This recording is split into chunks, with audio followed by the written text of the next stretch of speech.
Ayam goreng.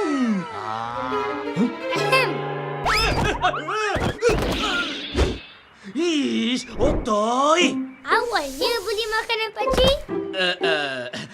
Ini anakku. Pakcik, mana ada anak? Ini mesti anak tekak, kan? Alah, pakcik tak tahan bau makanan tadi. Tak tahan? Hai, pakcik. Dah setahun dah kita makan dan minum tau. Kita kena puasa sebulan je. Takkan tu pun tak boleh tahan. Yelah. Boleh tahan. Nah. Oh, Otoy.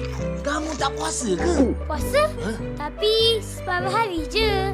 Saya kan kecil lagi. Hai kamu ni. Nasihat orang puasa. Tapi kamu sendiri tak puasa? Ish.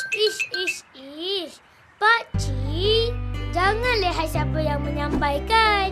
Tapi, lihat apa yang disampaikan. Syarat wajib puasa ialah orang Islam yang sudah balik dan berakal, sihat, berkemampuan dan